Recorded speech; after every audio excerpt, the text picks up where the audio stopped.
A gorge in central China, 900 meters across, close to 500 meters deep. Conventional boat and helicopter methods were impractical in the gorge, so engineers launched the first pilot line across the gorge by rocket. A medieval tower in Italy leans dramatically off vertical, saved by removing soil. A lighthouse in Greece stands on a sea rock with almost no usable land. A mountain refuge in the Swiss Alps above 2,800 meters was designed to cover most of its energy needs. A castle in Slovenia hides inside a cave mouth, with passages tradition says helped supply it during siege. A railway in Japan runs over 23 kilometers beneath the seabed. A dam on the Yellow River preserves its capacity through controlled high-flow releases designed to move sediment. If the danger can't be removed, how do you build something that survives it? Retention contract. This isn't a list of dangerous places. It's a study in controlled failure. 7 structures face 7 threats. No construction access, unstable ground, open sea exposure, isolation from utilities, a cave-based siege defense, permanent water infiltration, and sediment accumulation at river scale.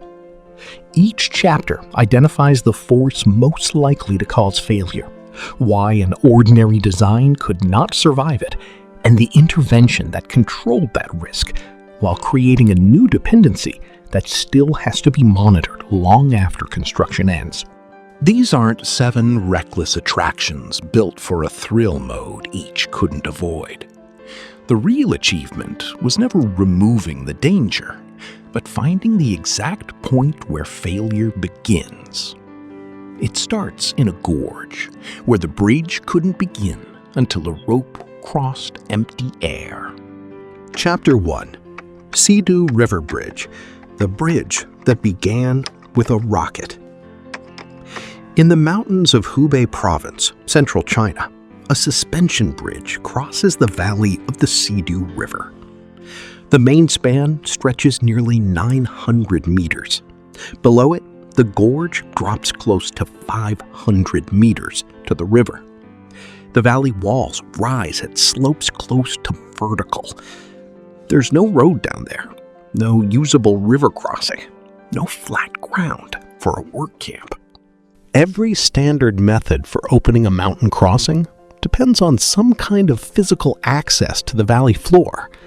Here, that access simply didn't exist, and building it first would have cost years the project couldn't spare. Here's the failure point.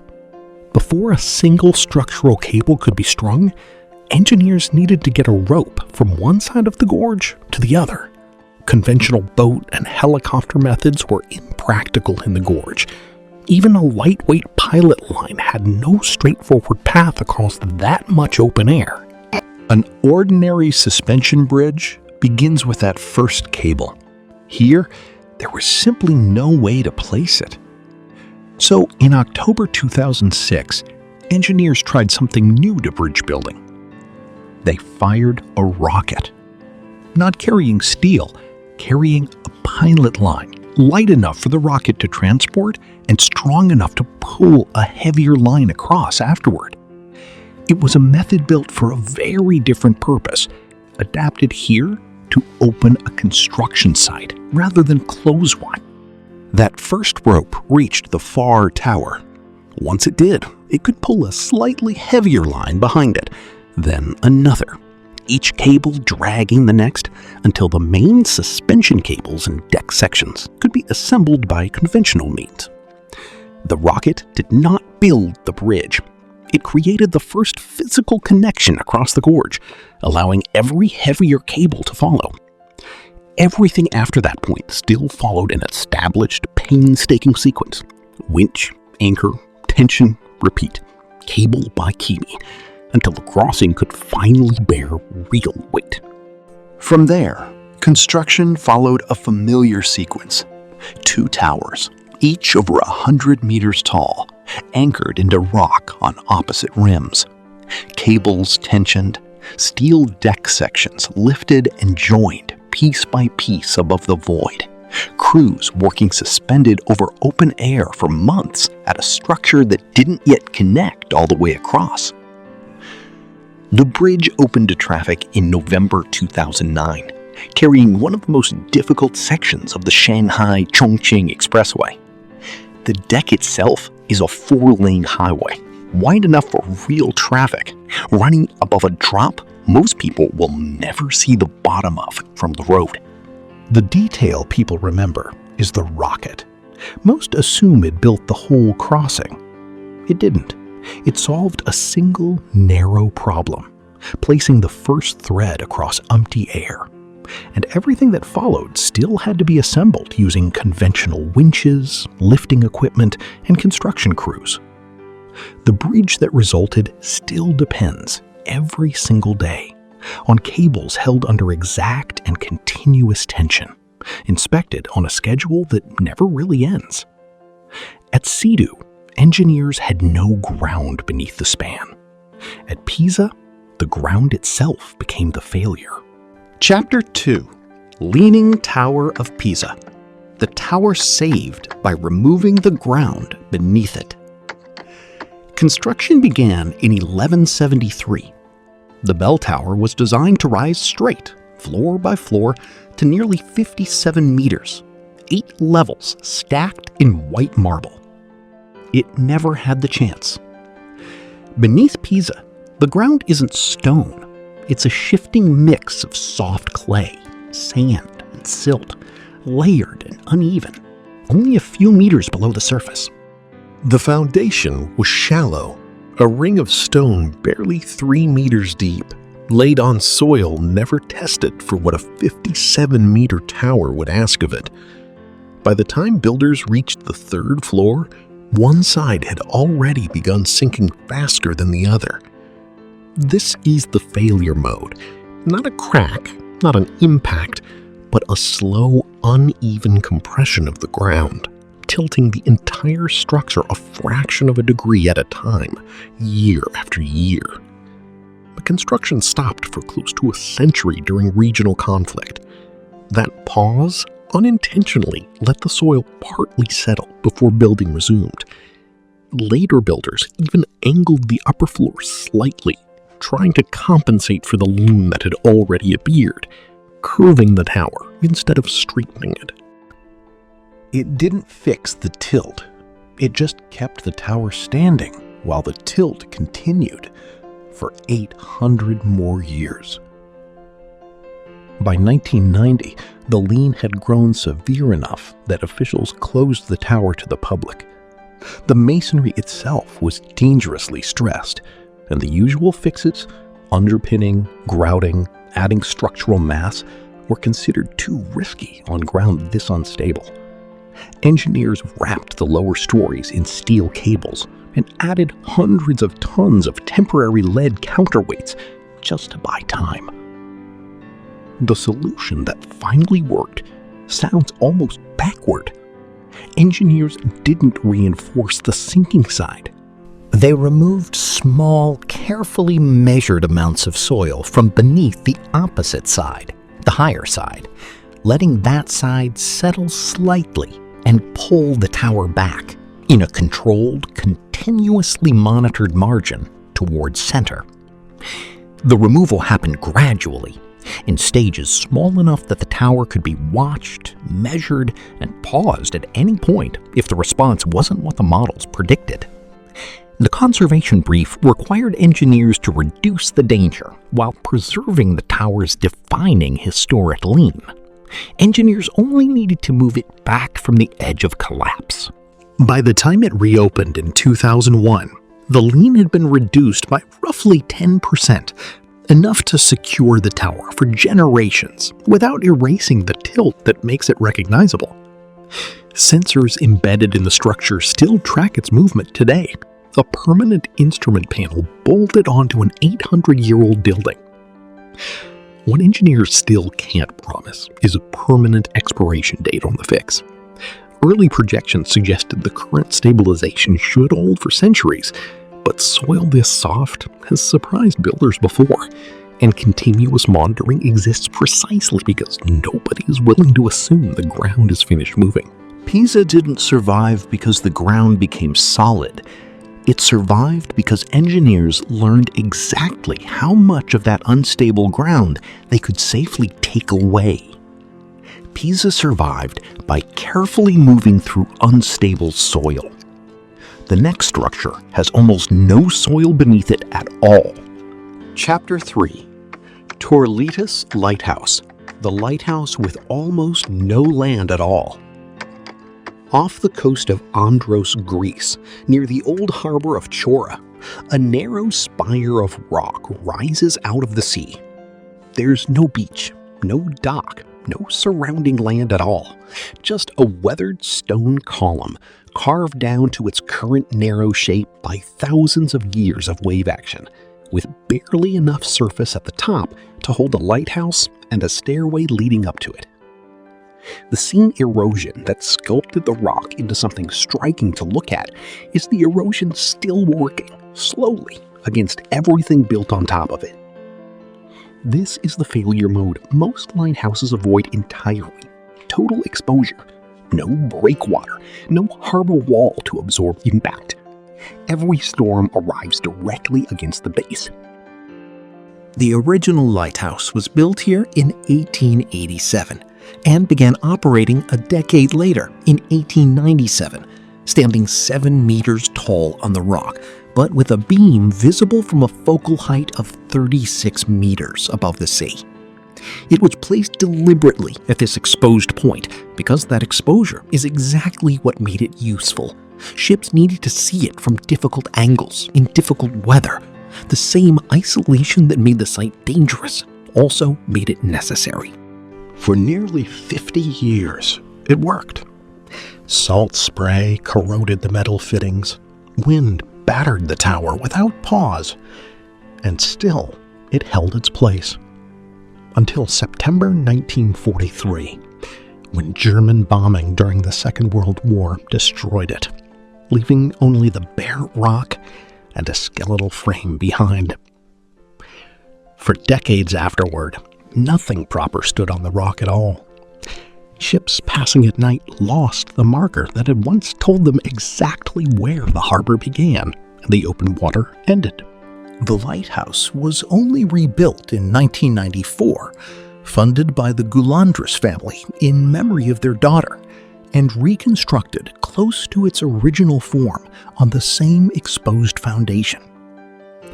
The rebuilt lighthouse operates automatically, reducing the need for continuous human presence on the exposed rock. Automation didn't remove the exposure. It just removed the requirement to station a person inside it. The rock still takes the same waves it always did. The difference is that no one has to be standing there when it does. The site that makes Tourlitis useful to passing ships is the same site that never stops working against it. Its exposed position is central to its navigational function, but that same exposure continuously increases maintenance demands. Salt spray accelerates corrosion, so maintenance is a permanent cost of keeping the lighthouse on such an exposed rock. The exposure isn't a flaw in the design, it is the design. Tourlitis survives continuous exposure. The next structure survives because it reduces its dependence on everything outside it.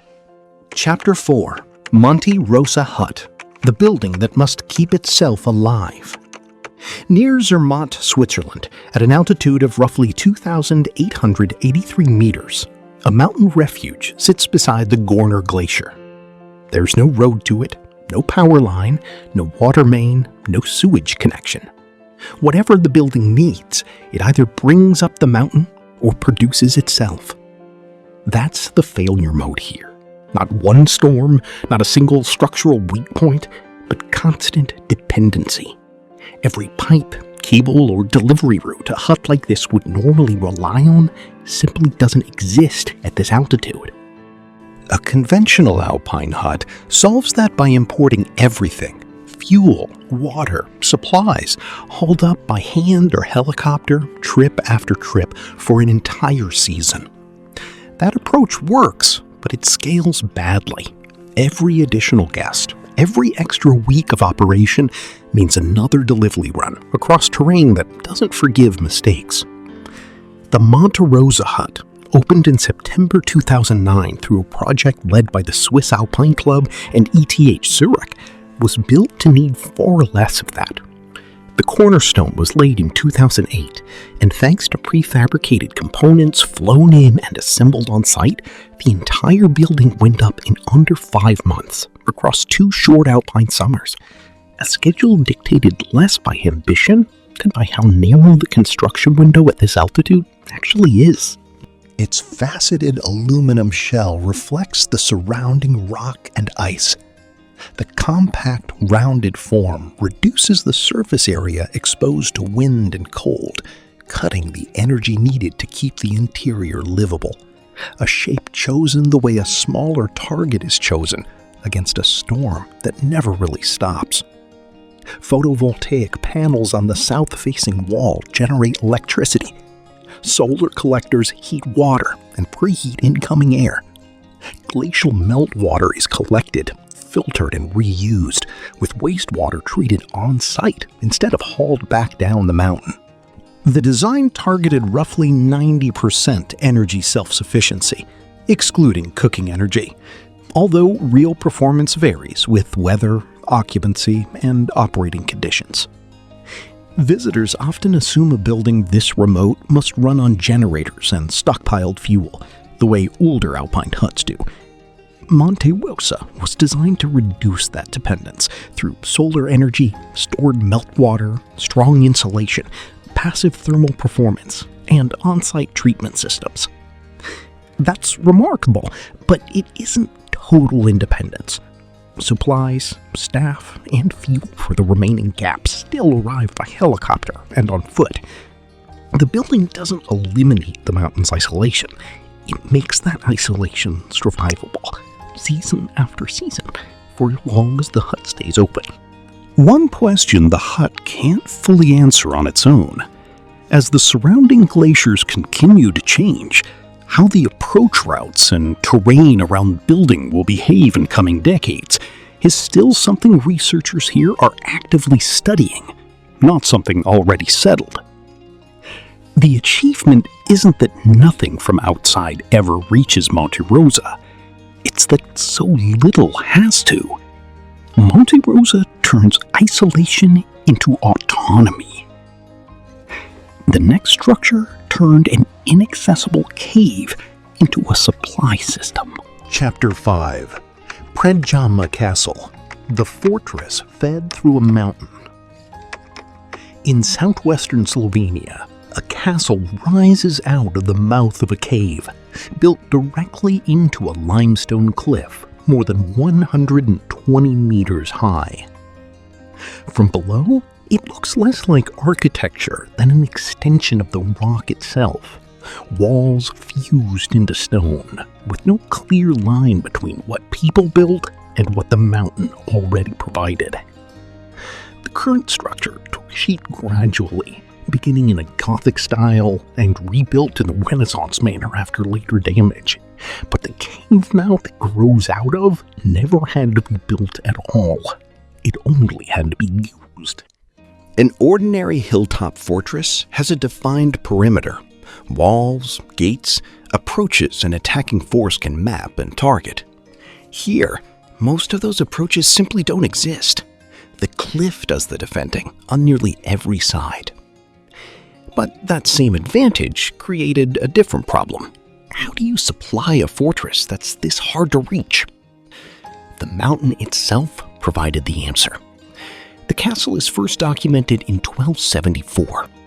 Behind it, a natural cave system extends for approximately 14 kilometers through the mountain, shaped by natural passages that existed long before any castle was built here. According to long-standing local tradition, those hidden passages became a lifeline during a 15th century siege when the knight Erasm of Predjama held out for months while imperial forces surrounded the visible entrance. The story, part historical record, part legend passed down for generations, holds that Erasm used tunnels behind the castle to move supplies undetected, even taunting his besiegers with fresh food they assumed he no longer had. Whether every detail of that siege happened exactly as remembered, the underlying mechanism is real. A route through solid rock, invisible from outside, could move people and provisions in ways a purely surface fortress never could. It wasn't an unlimited advantage, and it didn't make the castle unbeatable. Conditions inside were damp, cramped, and difficult to sustain for long.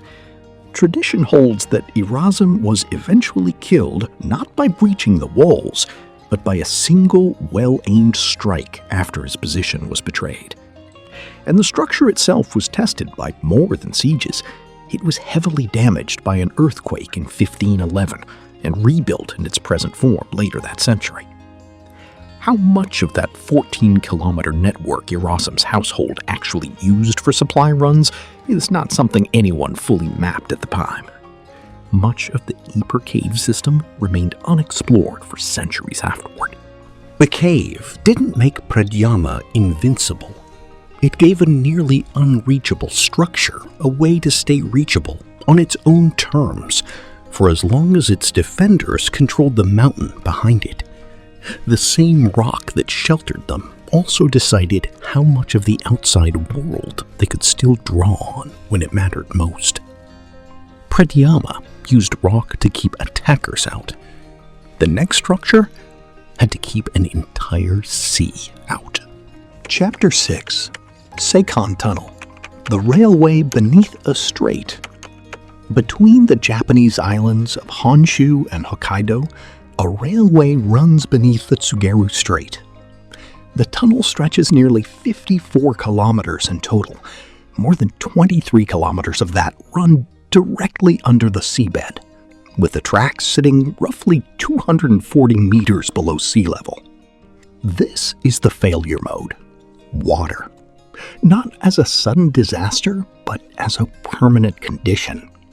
At that depth, beneath that much rock, sediment, and open sea, groundwater doesn't threaten the tunnel occasionally. It presses against it continuously. The project began, in part, out of tragedy. In 1954, a typhoon sank 5 ferries crossing the same strait, killing over 1,400 people. That disaster pushed a decades-old idea, a fixed link beneath the water, into a serious engineering program. Construction didn't seriously begin until 1971, and it took nearly 2 more decades to finish. Crews blasted and drilled through thousands of tons of rock beneath the strait, encountering fractured ground that let seawater seep in far more aggressively than expected. Flooding and cave-ins became recurring hazards during construction, and 34 workers lost their lives before the tunnel was completed. Seikan could not rely on passive sealing alone. Water control had to become a permanent operating system. So the approach changed. Instead of 1 bore, engineers built 3. A narrow pilot tunnel to test conditions ahead, a service tunnel for drainage and access, and the main tunnel where trains would eventually run. Sections of unstable rock were reinforced and grouted, injected with material to seal fractures before the main tunnel could safely follow. The pilot bore effectively became an early warning system, mapping what the ground would do before the larger, more expensive excavation had to face it. Drainage and pumping weren't a backup plan.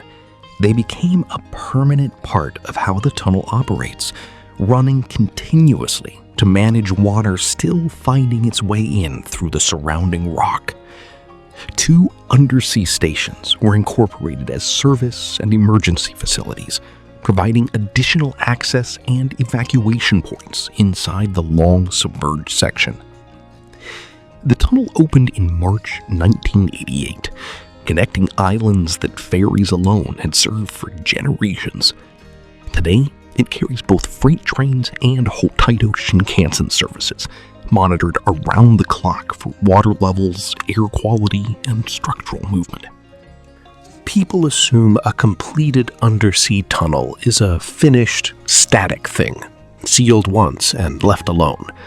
Seikan's engineers don't treat it that way. Exactly how the tunnel's aging drainage and lining should be reinforced over the coming decades, as concrete and rock both continue to shift under pressure, remains an active engineering question rather than a solved one. Seikan doesn't stay dry because engineers defeated the sea once in 1988 and moved on. It stays operational because that fight never actually stopped. It just became routine.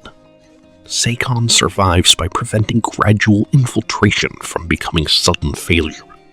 The final structure controls something even harder to stop: an entire river carrying its own landscape downstream. Chapter 7: Xiaolangdi Dam, the dam that must move sediment. On the Yellow River in Henan Province, China, the Xiaolangdi Dam holds back one of the most sediment-heavy rivers on Earth. The Yellow River carries enormous volumes of fine silt, eroded from the lowest plateau upstream.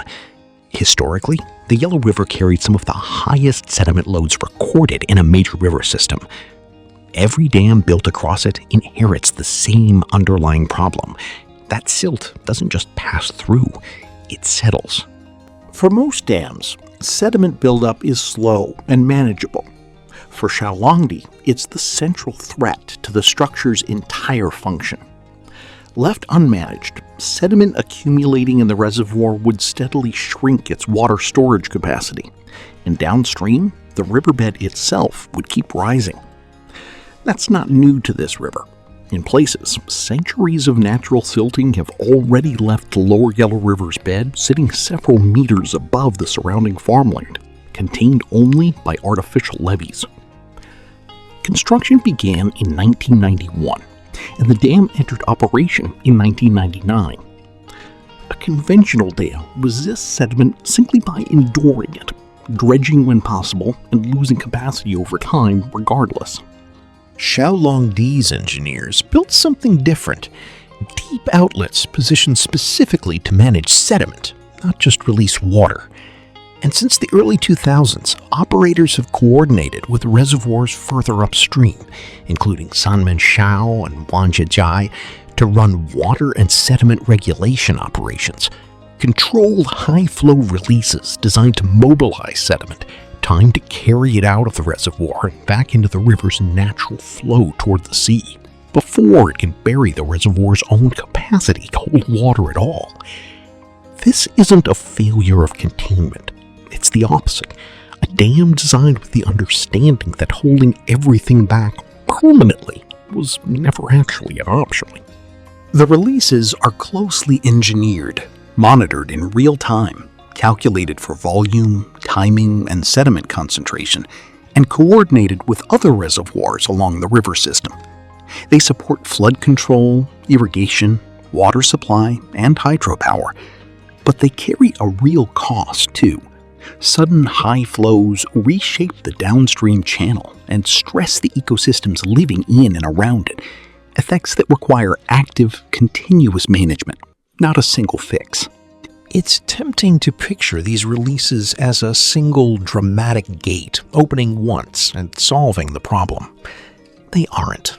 Each operation is a calculated, repeated intervention, and researchers are still studying exactly how these regulation operations affect sediment and nutrients far downstream, at the river's delta, where the Yellow River finally reaches the sea. Every structure in this film survived by controlling a force it couldn't eliminate. Xiaolangdi is the clearest version of that idea. It doesn't just resist the Yellow River. It periodically releases enough flow to remobilize sediment before accumulation overwhelms the reservoir's usable capacity. The largest danger in this film was never height or wind or seawater. It was a river capable of filling the reservoir with the sediment it carried downstream. 7 structures, 7 different threats. A bridge with no ground to build from, until a rocket solved the one problem that made everything else possible. A tower whose foundation failed slowly enough for engineers to study and stabilize. A lighthouse that stays exposed on purpose because the exposure is what makes it useful.